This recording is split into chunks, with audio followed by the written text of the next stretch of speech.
Ya estamos en el café de Diario 55 y luego de una agenda bastante activa en cuanto a la política se refiere, qué mejor oportunidad en este lunes de poder conversar con el presidente provincial del Partido de la Liberación Dominicana.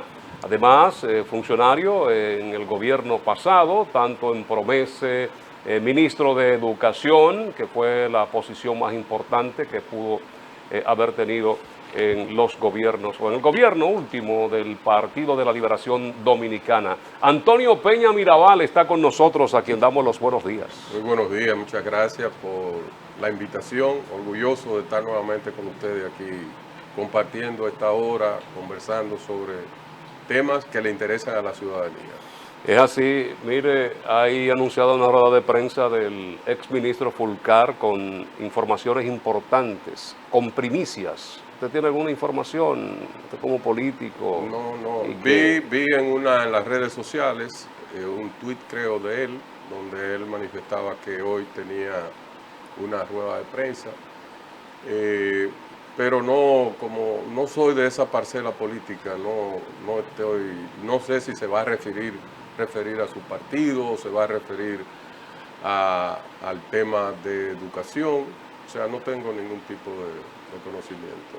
¿Tiene las calidades para hablar sobre educación? ¿Quién? Fulcar. Bueno, fue ministro y como ministro conoce cómo se maneja la institución y sabe y debe conocer los problemas que afectan y todo lo que ocurre en el Ministerio de Educación. Es más, Fulcar designó a todos los directores regionales y de distritos escolares en el país, que son lo que en cierta manera hacen posible que la misión del Ministerio de Educación se ejecute tanto en Pedernales como en Montecristi, en todas partes del país. Entonces, el actual ministro no ha podido o no lo han dejado remover a esos funcionarios del Ministerio de Educación. Sin concurso lo llevó ahí. Exactamente, iba a decir eso. O sea, violando todo lo que está establecido dentro del ministerio y el estatuto docente, porque esas son posiciones que los titulares deben ser escogidos a través de un concurso de oposición. Lo que yo encontré cuando fui ministro, respeté eso, porque todos habían sido objeto de un concurso de oposición que se había realizado en la gestión del compañero Navarro. Entonces yo respeté esa parte, pero Fulcar no lo respetó. Fulcar lo destituyó a todos, lo mandó para su casa, muchos de ellos están cobrando sueldo, porque un director regional cobra alrededor de 150,000 pesos mensual, y hay muchos de ellos que están en sus casas, porque ni siquiera funcionan, le han asignado. Pero hasta los distritales también. Y los distritales también. Entonces, eso es un flaco servicio a un tema que se bate mucho en los medios de comunicación y en la organización y en la sociedad dominicana, que es el tema de la calidad educativa. O sea, si nosotros no respetamos como país la institucionalidad al momento de dirigir el Ministerio de Educación, entonces nosotros no estamos contribuyendo en absoluto con esa calidad. Si tú tienes una persona que fue escogida, como por ejemplo el que era director regional aquí de la 08, el apellido Fernández, fue en un concurso y sacó cerca de un 100% en su evaluación. José Manuel Fernández. Entonces, una persona así, un técnico de esa naturaleza, con maestría en el área, que ha llegado ahí, producto, porque José Manuel ni es político.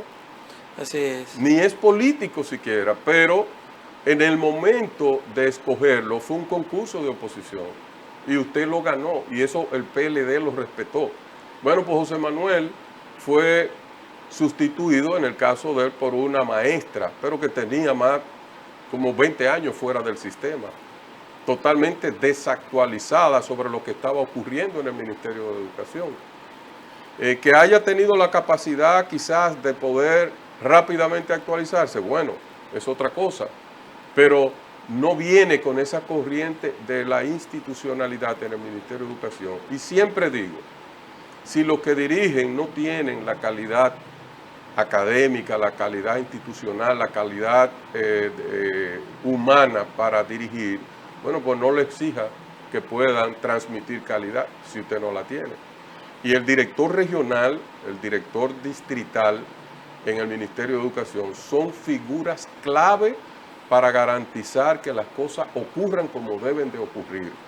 Pero en otra parte del país, los santiagueros tuvimos la suerte de que él puso a la señora que está ahí, que era una educadora y que estaba, creo, pensionada, jubilada en el Ministerio de Educación, y él la reactivó. Pero otros sitios fueron dirigentes políticos que no saben absolutamente nada sobre el funcionamiento del Ministerio de Educación. Entonces se le hace un flaco servicio a la calidad educativa cuando ocurren cosas de esa naturaleza. Pero otro ejemplo, y esto con relación a la pregunta que me hacía de si él tiene calidad para hablar del tema educativo. Otro ejemplo, nosotros dejamos instituido un sistema de concurso avalado por las organizaciones de la sociedad civil que manejan el tema educativo, como la Fundación Inicia, como Educa, con unos estándares que garantizaban que el que pasaba ese concurso era porque tenía o tiene las condiciones para ir a un aula a impartir docencia. Yo recuerdo que en el concurso que a mí me tocó realizar en el Ministerio de Educación, de 50,000 y pico que tomaron la primera prueba, apenas 6,000 y algo llegaron al punto final. Y hubo una camada de unos 12,000 que quedaron en la frontera entre 1, 2, 3 puntos. Y recuerdo como hoy un día que el sindicato del maestro, la ADP, nos pidió una reunión para proponernos que esos 12,000 y pico nosotros lo pasáramos y le diéramos como si hubiesen aprobado el concurso. Y yo le dije, no, ustedes se equivocaron, hagan lo que ustedes quieran, pero eso no es posible. Además de que vamos a afectar la calidad educativa en la República Dominicana, le estamos violentando derechos a los que en buena lid pasaron todas las pruebas, esos 6,000. Fulcar hizo un concurso en el Ministerio de Educación y usted sabe qué ocurrió, que esos estándares que se habían aprobado fueron bajados de manera significativa. Y en vez de pasar 6,000, creo que fueron 24,000 que pasaron. Entonces, así no podemos hablar de la calidad de la educación en la República Dominicana. No debería ser sometido por este tipo de acciones, porque es una franca violación a la ley de educación. Claro. Y el que viola una ley se supone que ha de pasar por un sometimiento, por un proceso judicial. Bueno, en el caso del ministro que me sucedió a mí, de Fulcar, hay muchas cosas. O sea, hay muchas cosas. Hubo muchas violentaciones en la institucionalidad del Ministerio de Educación. Y creo que eso, el que llegó, yo recuerdo ese año escolar 2021, que se inició en el Palacio Nacional en plena pandemia, tanto él como el presidente Luis Abinader hicieron unos discursos estableciendo que la panacea del sistema educativo dominicano se verían en estos próximos 4 años. Y sin embargo, lo que hemos tenido en el gobierno de Luis Abinader y del PRM en el sistema educativo dominicano es un deterioro que amenaza el poder tener en el país llegar a esa conquista de una educación de calidad, porque fue una violentación flagrante.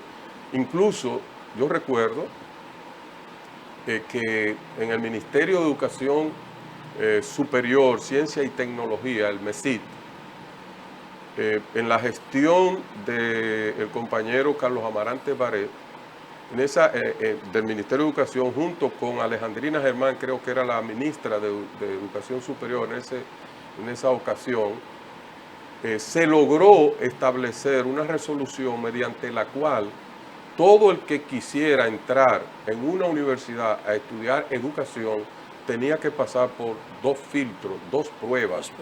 ¿Y a qué se debió eso? En el año 2014, yo siendo viceministro de Educación, el INAFOCAN, que es el Instituto Nacional de Formación Magisterial, realizó, y que es una dependencia, no una dependencia porque tiene decreto y funciona independiente, pero sí comparte el 4% del nivel de su presupuesto. El INAFOCAN hizo un levantamiento en todas las universidades del país, determinando, evaluando quiénes estudiaban educación en el 14, en ese momento, en el país. Y cuando yo leí ese informe del INAFOCAN, yo dije, aquí es que está el tema. ¿Quiénes estudiaban educación en ese momento? Los que ya habían participado en otras carreras y no habían dado resultados. O sea, lo que eran los desechos en las universidades. Y para tener un título universitario, bueno, entonces caían en educación, que al parecer era donde menos requisitos existían. Y las personas de más bajo, de los estratos sociales más bajos, eran los que estudiaban educación. Ante esa realidad, entonces se creó esta resolución conjunta entre el Ministerio de Educación y el MESIC para garantizar que no todo el que quisiera estudiar educación pudiera estudiar educación, sino el que tuviera las habilidades y las cualidades necesarias para estudiar educación. La misma vocación. Y la vocación. Y eso filtró, totalmente filtró. ¿Y qué hizo el PRM cuando llegó al gobierno ahora? Con este ministro de Educación Superior, ellos intentaron modificar eliminarla, esa resolución, para abrir la compuerta y volver otra vez a lo que era antes. Por suerte, en esa ocasión, las organizaciones de la sociedad civil, muchos medios de comunicación, editoriales, hicieron una cruzada en contra de eso. Y incluso recuerdo una declaración de la vicepresidenta, que es una persona ligada al sector educativo superior, dio una declaración, tuvo ella que intervenir directamente, decir, no, el gobierno no va a permitir ni va a modificar esa resolución. O sea, el tema educativo es muy complicado y cuando usted llega al Ministerio de Educación y lo que pone por delante son sus intereses personales, son los intereses de usted querer emprender un proyecto presidencial desde el Ministerio de Educación, es un ministerio que se presta para eso, porque primero tiene incidencia en todo el territorio nacional. En el campo más lejano de nuestro país hay una escuela, ahí llega el Ministerio de Educación. Por tanto, el que tiene aspiraciones presidenciales, eso le despierta, ese ministerio le despierta de una manera tal que dice contra. Y entonces, con toda la gente que van a un ministerio que maneja 200 mil millones de pesos al año, y todos los buscones que hay detrás de ese ministerio diciendo, no, pues usted puede ser presidente, y se lo llegan a creer,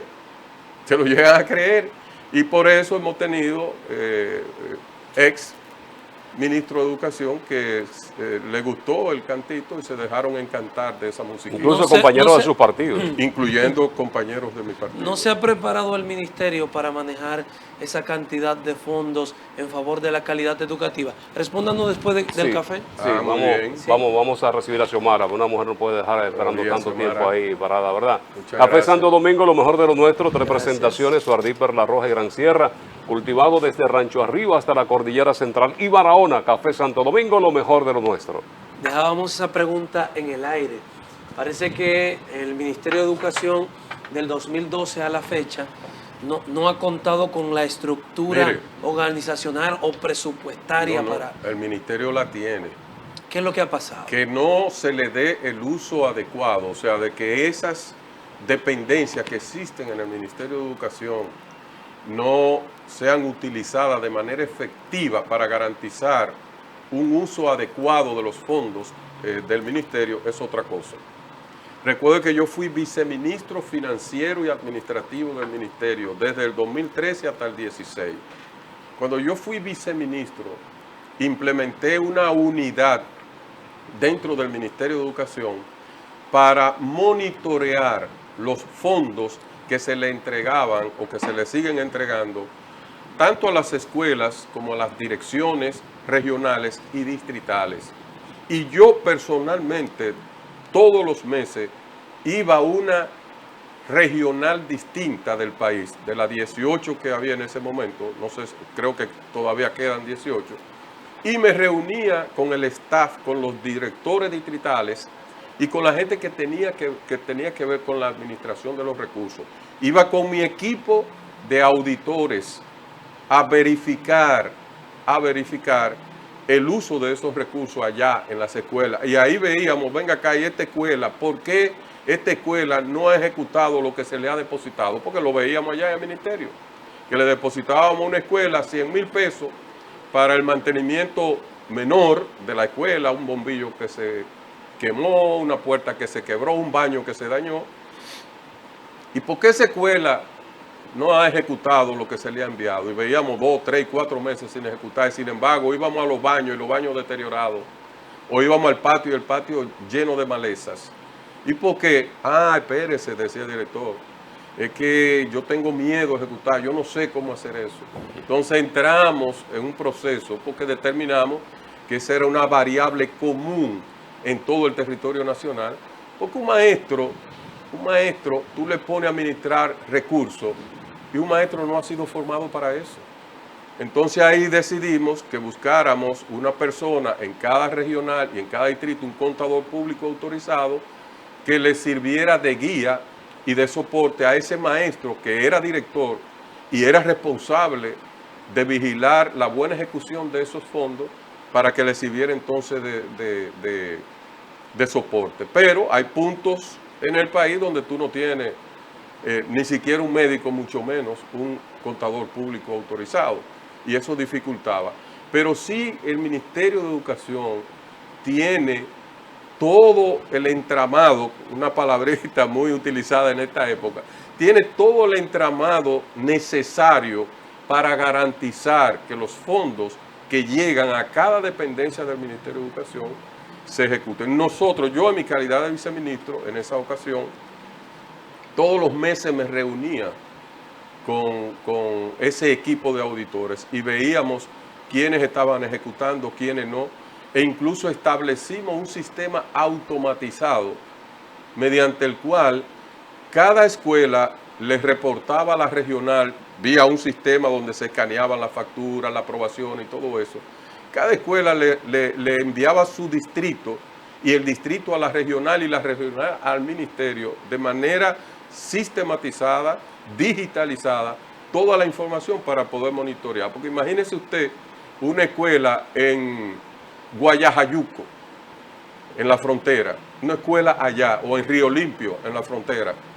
¿Cómo puede esa escuela, nosotros desde el Ministerio de Educación, poder tener ese monitoreo? Bueno, pero lo tiene a través del distrito a la que pertenece y del distrito a la regional y de la regional al Ministerio de Educación. Toda esa red.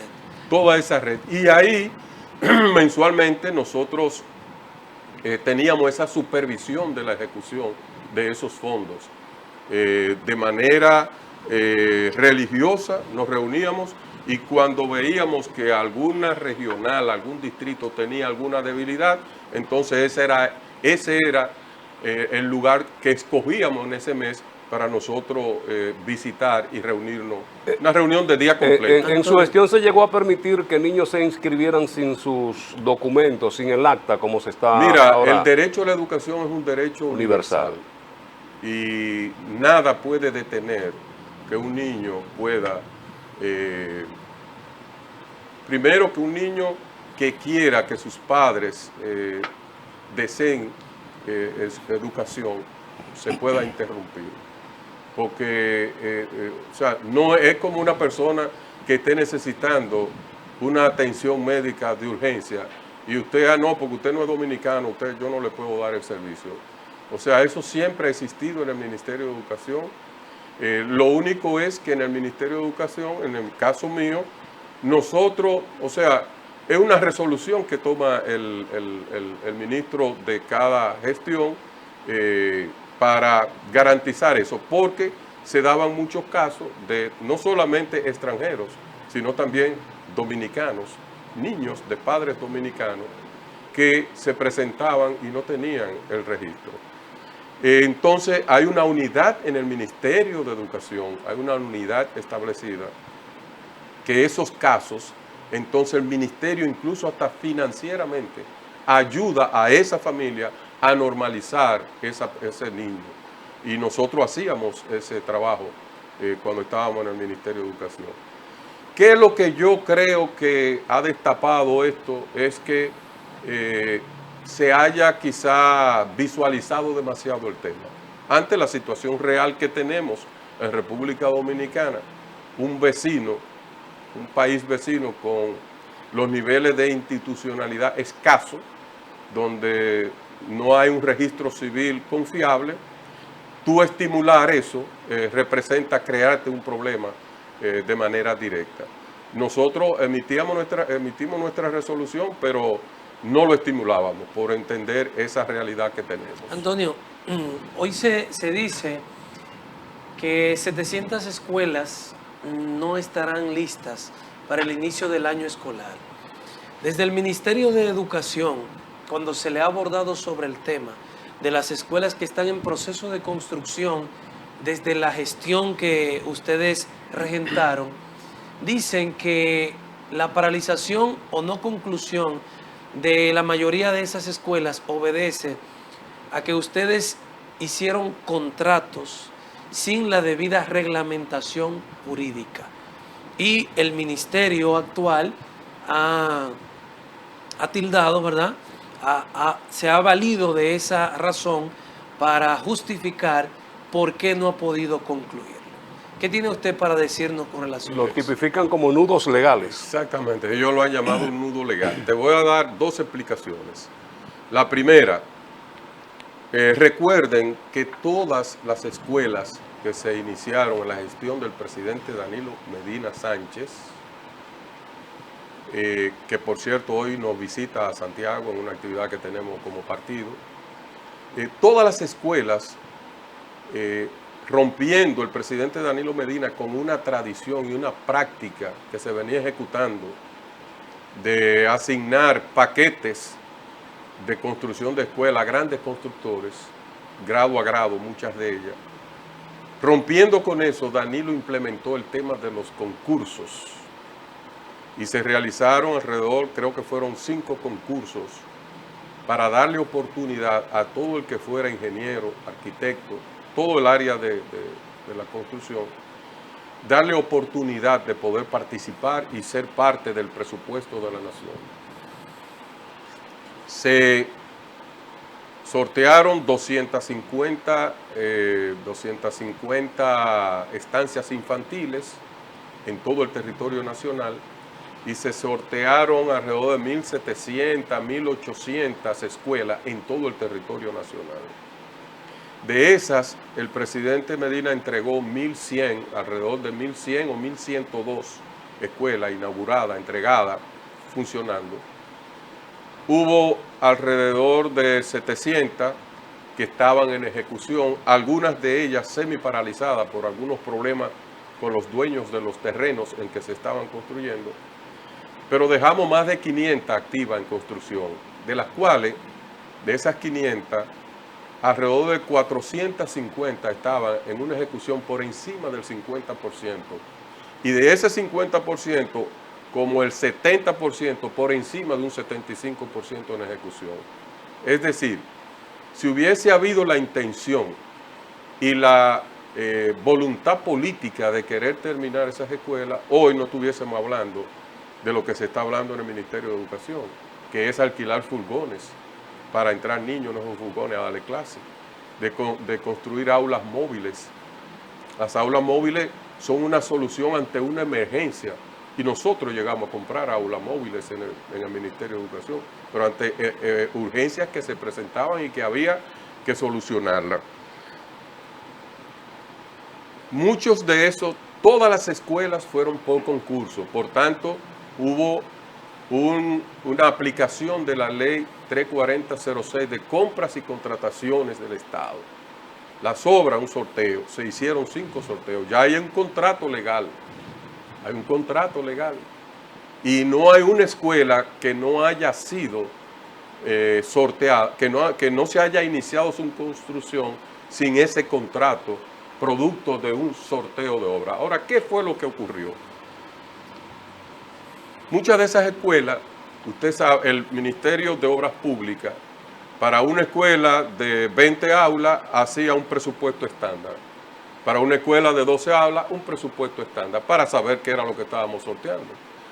Entonces, la realidad que te dio, que esa escuela de 20 aulas que se llevaba 70 millones de pesos construirla, cuando tú vas al terreno a empezar a construir, te topa, bueno, con que el terreno tiene una dificultad y tú tienes que hacer una inversión para poder habilitar ese terreno y poder construir esas escuelas. Eso ocurrió en los primeros sorteos.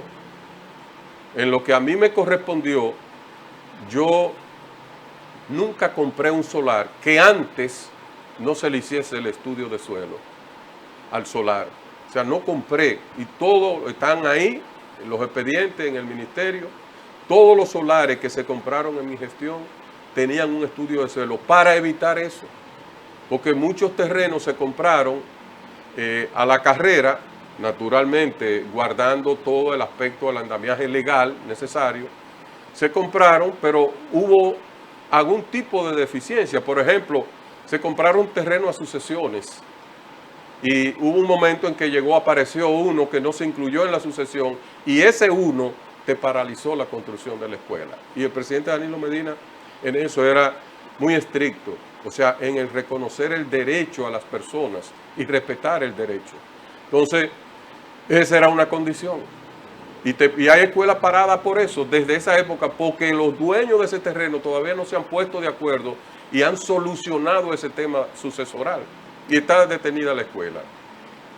Otros, los terrenos salieron con dificultades y hubo que hacer una alta inversión para adecuar ese terreno y ponerlo en condiciones óptimas de poder ser construida y que esa construcción de esa escuela no representara un peligro en el futuro para los niños que la iban a ocupar. Pero esos son los nudos legales a lo que se refiere. Entonces, ¿qué pasó? La ley 34006 de compras y contrataciones públicas te marca a ti un límite de contratación como adicional a lo que tú has contratado. No, es decir, 25. Exactamente. Si tú vas a hacer una obra, tú tienes hasta un 25 para reportar como adicional. Y todo lo que hemos hecho algo en nuestras casas o hemos construido nuestra casa, sabemos que tú haces un presupuesto de 10 y cuando tú arrancas, lo que va surgiendo en el camino te lleva fácilmente a 20 o 25. Eso ocurrió en el Ministerio de Educación. Y ese 25% en muchos casos se excedió. Yo, cuando fui ministro, por ejemplo, cuando fui ministro, sí, fui a Dajabón, a una escuela que tenía más del 200% del presupuesto en adicional, porque el terreno que se compró no fue el más adecuado, se había comprado en una gestión anterior. Entonces, ese nudo legal se debe a eso, pero el PRM y el presidente Luis Abinader llevaron al Congreso Nacional una ley y la aprobaron para resolver ese tema y para resolver el tema de 57 hospitales que quedaron en construcción en la gestión del presidente Danilo Medina Sánchez. Y se aprobó la ley, se promulgó, y sin embargo no ha habido la intención, ni ha habido la voluntad política de concluir, y es la segunda explicación que te quiero dar. ¿Por qué no ha habido la intención del gobierno de Luis Abinader de terminar esos 700 y pico de centros educativos que están en construcción, aún habiendo superado el famoso nudo legal que ellos encontraron? ¿Por qué? El origen social. O sea, nosotros no podemos ser muy superficial en el análisis. Luis Abinader alguna vez fue a una escuela pública en este país. La vicepresidenta de nuestro país fue alguna vez a una escuela pública. Ito Bisonó, ministro de Industria, fue a alguna escuela pública. Jochi Vicente, ministro de Hacienda, fue alguna vez a una escuela pública. David Collado, ministro de Turismo, alguna vez fue a una escuela pública?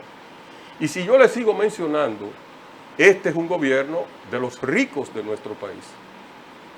Entonces, a ese gobierno, incluyendo al presidente que declaró 4.500 millones de pesos como fortuna cuando entró, a ese gobierno le da un comino que los niños de los barrios pobres de nuestro país vayan o no vayan a la escuela. Eso es hipotético, Antonio, decir No, que no se han terminado porque el presidente no fue a una tiene escuela pública. voluntad, eso es hipotético. pero no eso tiene voluntad política, no tiene, porque hicieron una ley para resolver ese tema legal y aún así no han sido capaces de terminarla. No han sido capaces. O sea, entonces, si no hay voluntad política, tú no tienes, no haces el menor esfuerzo. Entonces, ese es el origen social de este gobierno, señores. Tenemos que hablar de política, Antonio, hay que ir al corte. Este tema de educación podría llevarnos hasta 2 programas, pero hay otros aspectos importantes dentro de la política que tenemos que abordar con Antonio Peña Mirabal, presidente del Comité Provincial del PLD Santiago, que está con nosotros en el Café de Diario 55. Regresamos.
Nos dejamos arrastrar por este tema fascinante de la educación, que es pilar de los pueblos, ¿verdad? Con Antonio Peña Mirabal, y vamos entonces a aprovechar los minutos que nos quedan para hablar sobre política. Anunciaba Antonio que el presidente del partido, expresidente de la República, Danilo Medina, estará por Santiago. Esto provocado, Antonio, por la renuncia, lo acontecido este fin de semana en Santiago, renuncia de un aspirante a la alcaldía. No, la renuncia se produjo, creo que fue el sábado o el sábado. Oficialmente el sábado. El sábado. Comunicado. Y esa asamblea está convocada desde el jueves. El presidente nos llamó, nos pidió que quería venir a Santiago a una reunión, a una asamblea con la militancia del partido en la provincia de motivación. Entonces, recuerden que para el Partido de la Liberación Dominicana la Plaza de Santiago, fundamentalmente el municipio de Santiago, tiene una importancia principal y preponderante por la simbología, por lo que representa. El actual alcalde, candidato presidencial de nuestro partido, es el alcalde de Santiago. Entonces yo lo digo públicamente y se lo digo a los compañeros. Si el PLD, si Abel Martínez no le entrega, en este caso ya a Víctor Fadul, que es el único que queda como candidato a alcalde y va a ser nuestro candidato, y va a ser el alcalde de Santiago, pero si por alguna razón, si Abel no le entrega en abril del año que viene a Víctor Fadul la conducción del Ayuntamiento de Santiago, el mensaje que estaríamos enviando hacia el resto del país y hacia las elecciones presidenciales de mayo sería mortal para las aspiraciones de nuestro partido. Por tanto, ante lo que representa la Plaza de Santiago para el PLD, la simbología que hay detrás de ello, es muy importante que siempre nos mantengamos como nos hemos mantenido. En este momento, como partido, nosotros en Santiago estamos en un lugar privilegiado, aunque vi al amigo Herrera la semana pasada, creo, mostrando números diferentes. Nosotros tenemos nuestros números, trabajamos. Eso dicen todos los partidos. ¿Y por qué que no los muestran los de ustedes? Eso dicen los partidos. Lo que no se todos. comunica no existe. Sí, pero son... hay ¿cómo se llama? Estudios para mostrar y estudios para trabajar. El que hizo el amigo Herrera fue para mostrarlo, para él vender su firma en un proceso electoral y todo esto, y quizás, no sé, tal vez tuvo ayuda de alguien por ahí. ¿Está lejos de la realidad entonces? Está muy lejos. Sí. En cuanto a la presidencial. En cuanto a la presidencial. Okay, porque las únicas acusaciones que se han escuchado de las mediciones de Herrera es que los tildan de PLDista, de abelista, todo el tiempo. Entonces, parece contradictorio que ahora los números que él arroja no les parezcan bien a los del PLD. No. Él en los números, yo tengo esa encuesta aquí en mi celular y tengo la que nosotros hemos hecho. Nosotros hemos hecho 3 mediciones de trabajo y en las 3 lo que se muestra es un Partido de la Liberación Dominicana creciendo contra un PRM bajando, en las 3, de manera sistemática. Entonces eso te marca una tendencia y eso te dice, cuando tú proyectas a mayo, tú dices, bueno, el PLD terminará en primer lugar aquí en Santiago. ¿Y cómo puede un partido crecer con todas estas renuncias, Antonio? ¿Cómo se explica? ¿Qué explicación tienen ustedes? Es que las renuncias ¿cómo te digo? No impactan como se quiere vender en una organización política. Leonel Fernández se fue del PLD en el 19, ¿cierto? En el 20 hubo elecciones, ¿verdad? Por Leonel Fernández en el 19, en el PLD votaron casi 1 millón de dominicanos, creo que 955,000. Leonel se creyó que si él se iba del PLD, esos 950,000 se iban con él. ¿Cuántos votaron por Leonel en las elecciones del 20, en las presidenciales? Sí, pero conocemos las circunstancias Bien, en las que pero se dio. votaron pero 300,000 y algo. Hoy ustedes tienen mediciones. Nadie arrastra, o sea, eso no significa... Y ustedes eran gobierno. Ustedes tienen mediciones ahora. Claro. Y Leonel no creo que le esté dando los mismos números. No. No hay una sola medición que diga que Leonel tiene el 8 que sacó. Leonel anda por un 12% en el municipio de Santiago. Un 12% Sí, en Santiago. Lo que le dan a ver. Un 12%. Las otras encuestas. Bueno, Abel anda por 32%. 32. En Santiago, claro que sí. Antonio, en las mediciones que nosotros tenemos. Ahora, lo que te quiero decir es que las renuncias, a diferencia de la percepción que se crea alrededor de ella, cuando tú tomas un liderazgo como el de Leonel, que fue presidente de la República, presidente del PLD por mucho tiempo, y en el momento más álgido solo es capaz de llevarse 1/3, cuando tú tomas otros liderazgos de no trascendencia, de la trascendencia de Leonel, bueno, pues no te representan un gran desprendimiento. Los partidos se demuestran en la oposición, demuestran su capacidad de resiliencia. Porque cuando tú estás en el poder, todo el mundo llega a ti y todo el mundo quiere ser parte de ti. ¿Y no necesitan ustedes de esos muchos o pocos votos para poder conseguir sus objetivos en las próximas elecciones? Óyeme, todos los votos son necesarios. Todos los votos son necesarios. Nosotros no desmeritamos ningún voto. Ahora, hay un reposicionamiento ¿cómo se llama? Del espectro electoral en nuestro país. En este momento, aquí hay un clima de segunda vuelta electoral. Y en la medida en que vaya ocurriendo vaya transcurriendo el tiempo, eso se va a ir acrecentando más. Se va a ir acrecentando más y el panorama es de una segunda vuelta electoral. Así luce. Antonio, usted como principal autoridad del partido a nivel provincial, porque es el presidente, qué es lo que ha pasado en el PLD?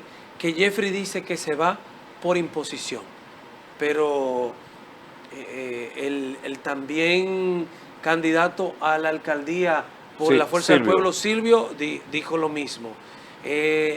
Dilexio, que no aspiraba a ninguna posición, dijo que se iba por temas de falta de democracia, autoritarismo. La regidora, ¿cómo se llama? Bueno, se me va el nombre ahora. La misma opinión. ¿Qué es lo que está pasando? Que hay toda una bandada de opinión, de imposiciones a lo interno del PLD. Mira, el PLD tiene su plan de trabajo, un plan de trabajo que se está ejecutando día por día.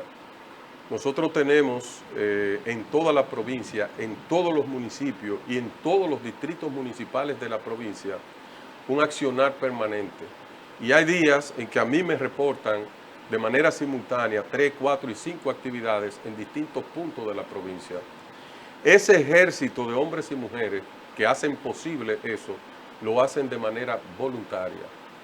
O sea, a nadie se le impone que salga a una actividad ni que salga a apoyar un candidato determinado. Porque Jeffrey dice que hubo una imposición y que por eso se va. Existe la libérrima actuación de todo el que quiera participar. Ahora, tú lo que tienes que saber es que si tú quieres ser candidato en la plataforma del PLD, tú tienes que salir primero a convencer a los PLDistas. Y si tú no muestras capacidad de convencimiento a los PLDistas, bueno, pues tú no puedes venir con el argumento de que te están imponiendo nada. O sea, si tú no mostraste esa capacidad. Yo tengo en la encuesta del mismo José Herrera, Víctor Fadul sale con una aceptación de las bases del PLD de un 96%. Entonces, ante esa realidad, es una imposición. Oye, pues entonces Víctor Fadul hay que reconocerle que tiene todo un potencial político que no se le conocía. Que tú logres convencer al 96%, imponerle al 96%. Óigame, esos son discursos destemplados y me da pena que personas jóvenes que están incursionando en la actividad política ahora, como es el caso que usted acaba de mencionar, se estén autodescalificando ellos mismos. Porque ¿cuál es el principal activo que tiene un político? ¿Cuál es el principal activo? Es su credibilidad. Si usted no es creíble, ¿cómo usted va a tratar de que la población le apoye a una persona que no es creíble? O sea, en el PLD en este momento no hay posibilidades de imponer nada. Ahora, si usted sale a caminar en el PLD y tratar de concitar apoyo y no lo logra, bueno, pues usted tiene que ser suficientemente honesto con usted mismo y decir, bueno, yo lo intenté pero no pude, será en otra ocasión. Pero no venir con un discurso de templado a decir que se está imponiendo nada. Tenemos un corte. ¿Tenemos un corte? Sí, tenemos que cumplir los compromisos y ya regresamos con Antonio. Bueno, ya volvemos.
Con Antonio Peña Mirabal, presidente del Provincial PLD Santiago, agotamos los últimos minutitos que nos quedan. El presidente Medina viene hoy a Santiago.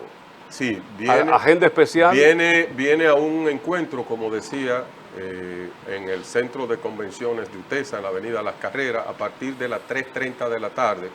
Y nosotros invitamos a todos los compañeros del partido aquí en la provincia, las comisiones que sean, porque ahí no cabe todo el partido, pero se han establecido comisiones, representación de cada estructura, que estén de manera puntual a las 3:30, porque el presidente Danilo Medina y el secretario general de nuestro partido, el compañero Charlie Mariotti, estarán dirigiendo sendos discursos de motivación sobre los trabajos políticos que tenemos, tanto a nivel provincial como a nivel nacional. Por tanto, puntual en esa invitación que nos hace el presidente de nuestro partido.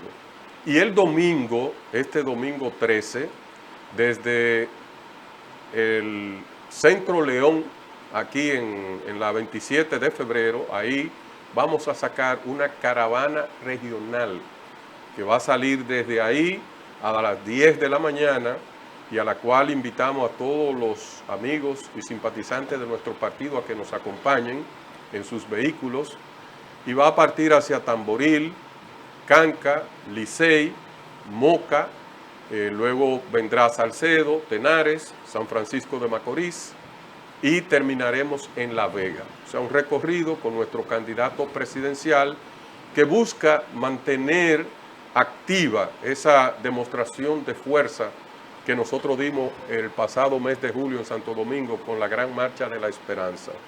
Mantener la agitación política, el recordatorio al pueblo dominicano de que el PLD es una organización que está ahí, que por más que se ha querido sacrificar, que por más que se ha querido arrinconar, la acción de gobierno, la ejecutoria del gobierno están ahí latente, y que el pueblo dominicano ha podido comparar entre este gobierno del mal llamado cambio contra el gobierno del PLD, y cuando mide lo que son las satisfacciones a nivel de educación, salud, producción, economía, se puede dar cuenta de que en los gobiernos del presidente Danilo Medina le han sacado la milla a lo que es este gobierno. ¿Y están permitidas las caravanas, Antonio? Ya la Junta Central Electoral abrió el proceso para las elecciones municipales. Para abiertas. Claro. Municipales, sí. Pero ustedes van a recorrer. El 2 de julio. Ustedes van a recorrer provincias. Sí, pero no, son actividades dentro de la promoción en cada una de esas localidades. El candidato alcalde se va a sumar junto con el candidato presidencial y recorrerá parte de cada municipio. O sea que el 2 de julio la Junta Central Electoral dejó aperturado ese proceso. Muy bien. ¿Usted tenía algo más? Yo tenía una pregunta. Suéltala, y nos robamos unos minutitos aquí. ¿Qué función tiene Humberto Salazar en el partido? No sé. No es del Comité Central. Humberto se maneja allá en Santo Domingo y yo sé de Santiago. Pero no es del Comité Central. No me he detenido porque el Comité Central son 1.200 personas y no me he detenido a verlo. ¿Por qué esa pregunta? No, porque él ha tuiteado a razón de lo de Jeffrey. Él dice que la salida de Jeffrey invita a una introspección del partido. Que si es posible, quien no ha podido mantener la unidad de la casa materna, usa esa palabra, podrá unir al partido en pos de la casa grande, es decir, del Palacio Nacional. Bueno, yo lo que sé es que el Partido de la Liberación Dominicana en Santiago y en el país está cohesionado en torno a dos liderazgos. Abel Martínez, candidato presidencial, y el compañero Danilo Medina Sánchez, expresidente y presidente de nuestro partido.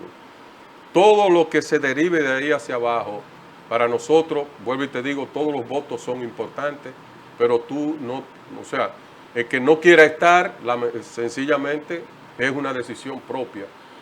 Todo lo que nosotros hacemos, ese ejército, es de manera voluntaria. Nadie está en el PLD con una pistola en el pecho. Todo el que quiera formar tienda aparte o irse para otra parcela, es su derecho. Ahora, nosotros estamos trabajando para que el PLD sea gobierno, para que Abel Martínez sea presidente, para que Víctor Fadul sea el próximo alcalde del municipio de Santiago. día y noche, y en eso hay decenas de miles de compañeros en la provincia y el municipio de Santiago, con un plan ejecutándolo día a día, metro a metro, barrio por barrio, calle por calle, con actividades permanentes todos los días de la semana. Eso es lo que nosotros sabemos. Bueno, pero eso es un miembro hasta donde sea el comité central del PLD, que dice que no hay unidad, que Abel Martínez no ha podido lograr la unidad de la casa materna. Son las palabras que él utiliza. Bueno, el problema es que ¿qué tú haces con alguien que no quiere compartir contigo? O que tú crees que tú estás por encima de lo que se te está dando. O sea, es un asunto que no tiene... Gracias, Antonio. Gracias por acompañarnos. Antonio Peña Mirabal, presidente del Comité Provincial del Partido de la Liberación Dominicana, miembro del Comité Central de dicha organización política, ha estado con nosotros. Anuncia que el presidente del partido, es presidente de la República, Danilo Medina, estará esta tarde en Santiago de los Caballeros, centro de convenciones, en horas de la tarde. El domingo, pues, habrá una caravana encabezada por el candidato presidencial de dicha organización. A ustedes las gracias por acompañarnos. En nombre de Lenis Tejada Betancourt, Adalberto de León en la producción general, Frank Rodríguez y todos los que componen las mañanas del 55, agradecemos el favor de su sintonía. Mañana después de la misa, una vez más nos juntamos aquí. Esta noche a las 7, elecciones 2024. Feliz resto del día.